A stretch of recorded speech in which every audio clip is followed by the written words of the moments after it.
Okay guys, welcome back. So new video, new custom. Tapi sebelum kita start, aku nak beritahu korang yang hari tu aku ada buat poll dekat my YouTube community. Tanya berapa ramai antara korang yang baru je nak start custom Gundam dengan siapa yang dah ada experience.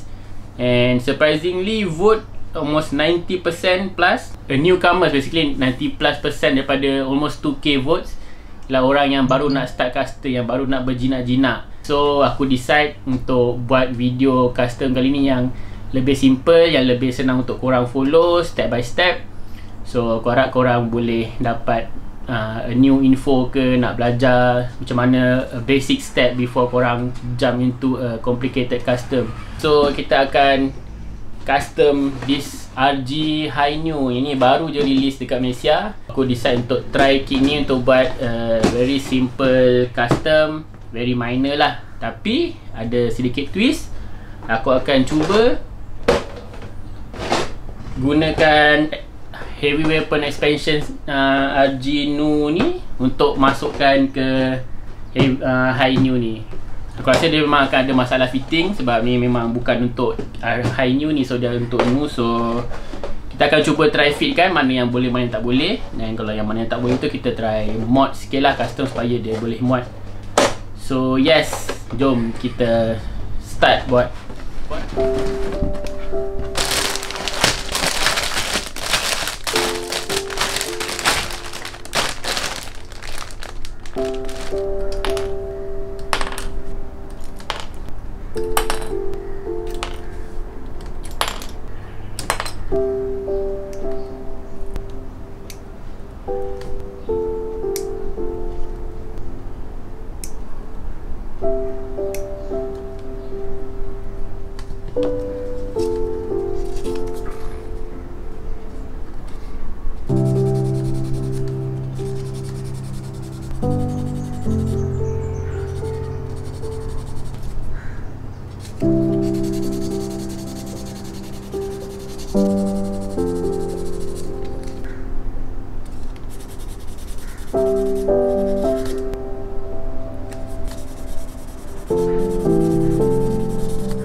So the first step yang kita akan start custom ialah, so siapa yang baru nak start belajar custom panel line, nak buat nak buat custom panel line sendiri, sebelum korang start buat benda tu, elok korang practice dulu, rescribe balik panel line yang dah ada dekat Gundam ni, supaya korang boleh practice dulu tangan korang untuk scribe lah. Sebab kalau korang terus jump buat panel line sendiri memang akan agak rasa kekok. So better practice dulu dengan rescribe balik panel line yang dah ada dekat kit ni, supaya korang dapat biasakan tangan korang. Dekat sini ada tempat untuk korang rescribe balik panel line. Dekat front skirt dia ada, dekat bahu dia pun ada. Panel line yang ada dekat, yang original panel line dekat Gundam ni kadang-kadang dia tak berapa dalam. So bila korang ink the panel line dan korang cuci, dia akan hilang. So better korang rescribe balik, dalamkan balik panel line yang ada.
Alright guys, so seperti yang korang tengok tadi, memang fitting dia memang tak fit langsung lah. So memang bukan directly boleh like literally pasang macam Nu Gundam. So memang tak boleh. So memang terpaksa buat mod, kena terpaksa potong-potong a few parts supaya boleh kita masukkan, supaya dia compatible. So banyak benda memang tak compatible lah sebenarnya. Memang tak boleh compatible kecuali shield dia lah. Shield dia je yang aku rasa compatible sebab dia sangkut gini je. Alright. So shield dia saja yang boleh kata compatible lah. Yang lain memang kena mod, kena potong-potong. So this is not a really basic custom, memang a bit advanced sikit lah. So yes, jom kita try muatkan.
Okay guys, so untuk decals memang aku selalu gila dapat soalan ni, tanya aku pakai decals apa and brand apa. So to be honest with you guys, aku memang jarang gila pakai brand Bandai.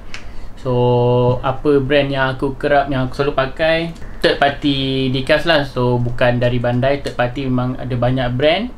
And my favorite is, one of my favorite is AW Steel Spirits, and then Hobby Mio pun ada juga, Darlin. So untuk video kali ni, Unique Gundam sponsor aku decals. So dia hantar aku decals yang memang aku kerap guna lah.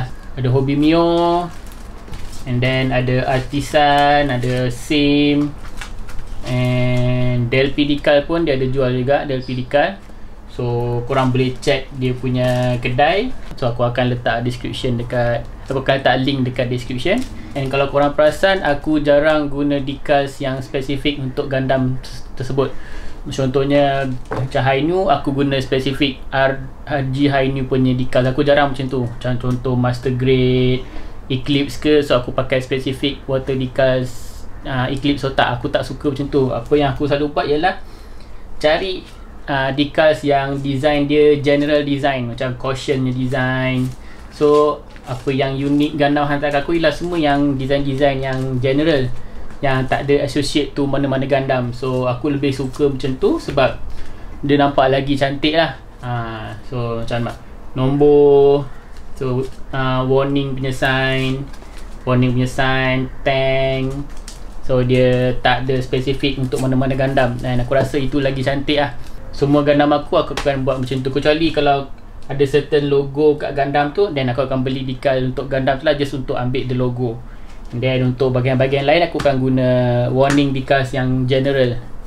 So okay, jom kita start decal. So thank you again to Unique Gundam sebab providing me all the water slide decals. Memang recommended, quality dia pun ok, tak teruk pun. Especially Hobby Mio bagus, yang Sing ni pun bagus. So recommended. So korang boleh check dia punya Shopee and Facebook Alright.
Okay guys, so untuk finishing RG Hino aku ni, aku ada satu aksesoris yang disponsor oleh Pla Studio. So diorang baru je hantar kat aku aksesoris ni. So kalau korang nak tahu apa benda dalam ni, jom kita buka. Dia dari Pla Studio. So thank you Pla Studio sebab sponsor aksesoris ni, which is funnel effect untuk funnel RG Hino ni. So ni dia punya effect parts dia. Kalau korang boleh nampak, zoom in sikit. Alright, so dia effect parts untuk letak dekat funnel tu lah. Okay, so satu paket ni ada 6 effect parts dia untuk funnel tu lah. So memang cukup lah, ada 6 funnel tu. So ni dari Pla Studio. Nanti aku akan bagi link dekat description aku mana nak beli ni. So jom kita try masukkan dekat fin funnel tu.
you.